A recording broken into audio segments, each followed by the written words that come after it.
Hola, somos Andrea, Tania y Miriam y os vamos a explicar un poco sobre el mutismo selectivo.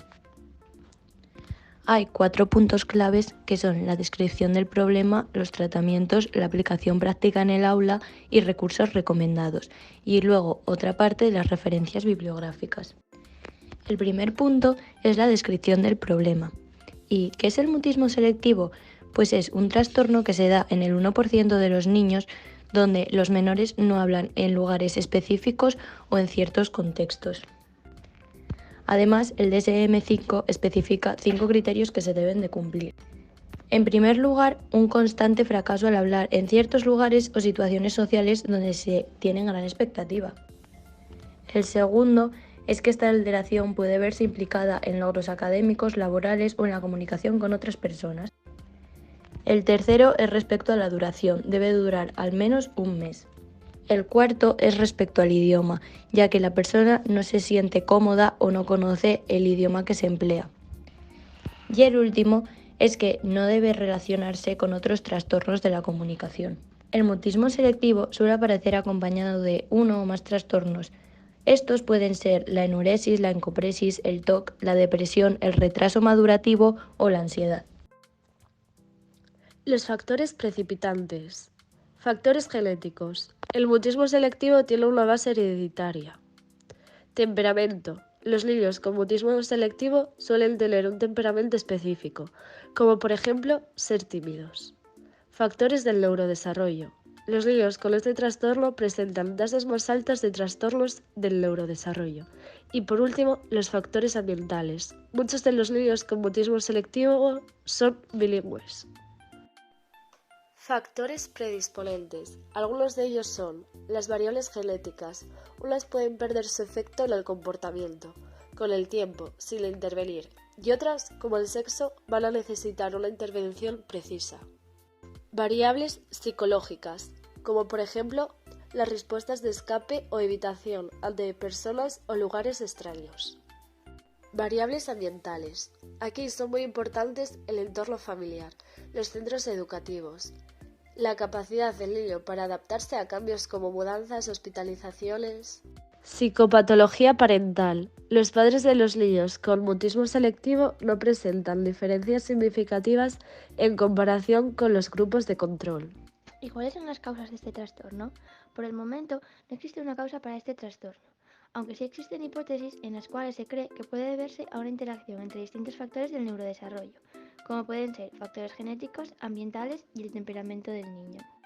¿Qué tratamientos existen en la actualidad? Lo que se hace hoy en día para tratar este trastorno es hacer una entrevista inicial a padres y docentes, donde se les informará de cómo se va a llevar a cabo dicho proceso. A continuación, se hace una evaluación psicopedagógica al niño o niña, identificando así qué factores son los que influyen y precipitan dicho trastorno. Esta evaluación la debemos realizar tanto en el ámbito personal como en el familiar y el escolar, para poder determinar así qué tipo de ayuda se va a necesitar. Los tratamientos y entrenamientos cognitivo-conductuales son los más eficaces en estos casos. En los casos más graves se recurre a los tratamientos farmacológicos, aunque recurrir a esta no es lo más acertado y además su eficacia no está probada.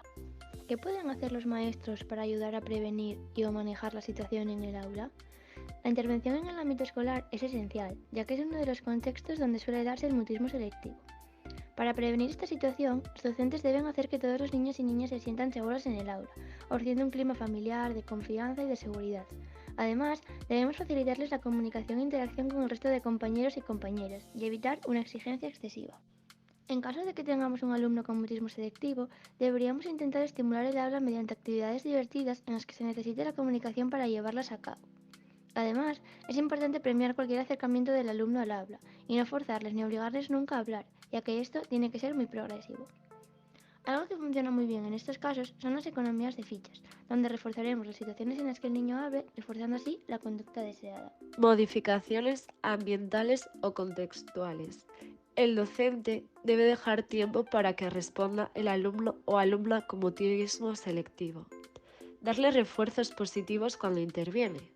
Realizar preguntas de respuesta amplia. Y por último, mostrar interés en lo que hace el alumno o alumna con mutismo selectivo. Para poder conocer cómo tratar este trastorno dentro de un aula, hemos desarrollado la aplicación práctica en el aula. Nos centraríamos en un aula del segundo ciclo de educación infantil que cuenta con 16 alumnos y alumnas, pero uno de estos alumnos presenta el mutismo selectivo. Para que el grupo clase se familiarice con este trastorno, además de hablar con ellos, un buen método sería leerles un cuento, como es El desafío de Ricardo, donde habla sobre este trastorno de forma adaptada para alumnos de esa edad. Es muy importante que, aunque se modifiquen algunas actividades, no hacer sentir al alumno excluido o marginado del resto de sus compañeros. El ejemplo de una actividad específica sin que un libro esté relacionado con el mutismo selectivo sería la lectura de Elmer.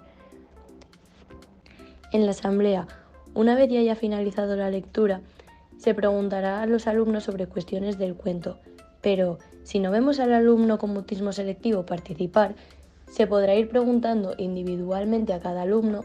De esta forma, el alumno con el trastorno no se sentirá excluido por preguntarle únicamente a él de forma individual. Los cuentos y cortometrajes recomendados relacionados con este trastorno son: El desafío de Ricardo es un libro donde el protagonista cuenta con este trastorno y explica de forma muy sencilla en qué consiste. ¿Qué es el mutismo selectivo? Causas, diagnóstico y tratamiento es el cortometraje seleccionado. Explica de forma visual sobre qué es el mutismo selectivo, qué lo causa, cuál es su diagnóstico, cómo tratarlo. Ahora que ya sabemos un poco más sobre el mutismo selectivo, os dejamos las referencias, pudiendo consultar cada uno de los documentos para profundizar más en el tema.